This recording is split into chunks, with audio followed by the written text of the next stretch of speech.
What's up though, grinding gang? It's Hollywood Street Savage, aka Mr. Tote Plastic, and I'm back at y'all with another video. Today, I'm gonna be talking to y'all about 5 officer-involved murders in Pontiac, Michigan. Before we get into the video though, make sure y'all hit that subscribe button if y'all haven't already. Like, share, comment, stream Hollywood Street Savage music on all platforms. I'll be sure to leave links in the description section below. Also, follow me on Instagram at Hollywood Street Savage. I ain't gonna hold y'all no more though, let's get into it. Number 1, Jawan Otis.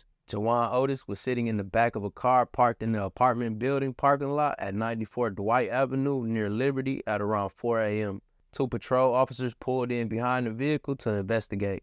Police chief at that time, Valor Gross, said police were in the area because they had been getting complaints about drug sales and shots being fired in the area, so officers were on patrol there. Police put their patrol car spotlights on the car, Gross said. The 2 officers were both 11-year veterans, got out of their patrol car. One officer walked toward the car on the passenger side, and the other walked toward the car on the driver's side. 2 women were in the front seat, and Otis was in the back seat, said police. Passenger side officer said Otis had a handgun and was pointing the gun toward the driver's side officer. The passenger side officer immediately shouted, "Drop the gun," Gross said, and this has been corroborated by witnesses. Otis continued to raise his gun, Gross said. The passenger side officer fired 4 rounds from his duty weapon through the vehicle's window and struck Otis 3 times, Gross said. Gross said the shots were fired in self-defense. He pointed the gun at officers, and the officers stopped the threat, Gross said. Paramedics were called to the scene to render aid. Otis was transported to an area hospital where he was pronounced dead at 4:45 a.m. Jawan Otis was 22 years old. Number 2, Jakari Kraft. August 27, 2009, a 911 caller stated he observed males in the neighborhood with guns. The dispatch center contacted Pontiac police officers to notify them that persons with guns were walking west on Ypsilanti Avenue. At this time, Officer Andrew Miller was driving a marked Chevy Tahoe police vehicle, and Llings was riding in the passenger seat when they heard the dispatch.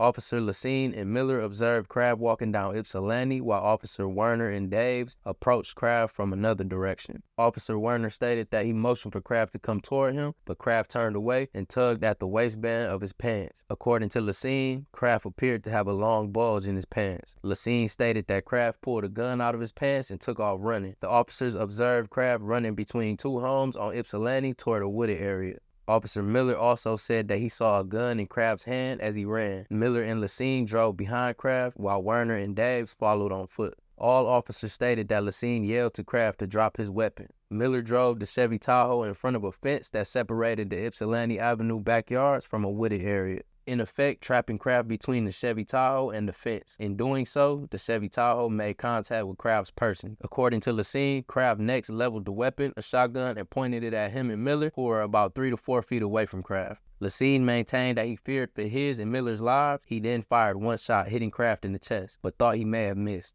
Werner, Daves, and Llings stated in the deposition that Kraft was holding the shotgun when he was shot. Werner and Daves recalled that they saw Kraft throw the shotgun over the fence after he was shot, while Miller and Llings did not see this. Llings surmised that he may have taken his eyes off of Kraft for a second, and Miller stated that his view of Kraft may have been obstructed. The officer said that they witnessed Kraft say, "You shot me," and pulled his t-shirt away from his body before slumping over. Miller moved his vehicle and Kraft fell to the ground. He was pronounced dead at the scene. Jakari Kraft was 14 years old. Number 3, Jquan Fletcher. August 18, 2023, shortly after 5:45 a.m., deputies were dispatched to North Roselawn and Mains on a call to investigate an unknown vehicle blocking a driveway. About 10 minutes later, they arrived on the scene to find the parked vehicle was running with a driver sleeping inside. The deputies say they approached the car on either side and attempted to make contact with the driver but were unsuccessful. Investigators say that's when the deputy on the driver's side opened the unlocked door to wake up the driver and saw a gun next to him. The deputy removed the gun and placed it on the roof of the car, telling the driver to place his hands behind his back. The deputies say the driver refused. That's when the deputy on the passenger side opened the door to help and watch the driver. Officials say the deputy partially entered the car to assist as the suspect was resisting and not following directions. The driver then put the car into gear and took off, crashing into a patrol car, a curb, and then a street sign. Sheriff Mike Bouchard says this all happened as the deputy on the passenger side was hanging out of the car. The deputy fired a single shot, bringing the driver to a stop. EMS was called to take the driver to the hospital.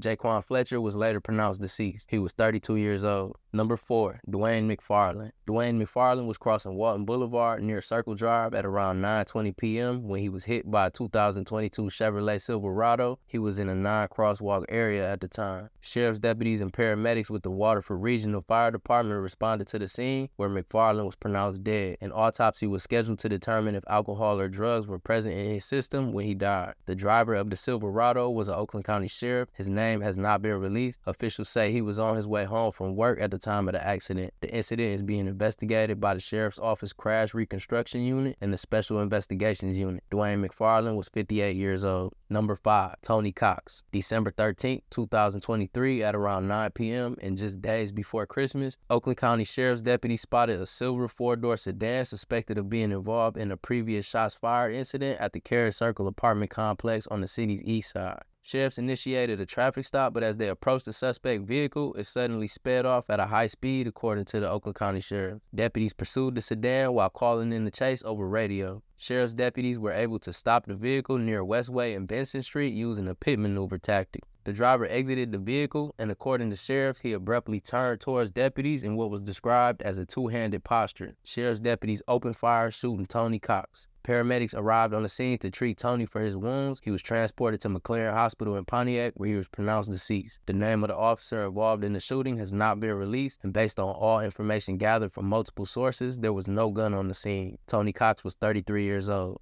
Alright, Grinding Gang, so this was 5 officer-involved murders in Pontiac, Michigan. If you like this video and want more content like this, make sure you hit that subscribe button, drop a comment below, let me know your thoughts and opinions. Till next time, Grinding Gang, I'm out. Hollywood Street.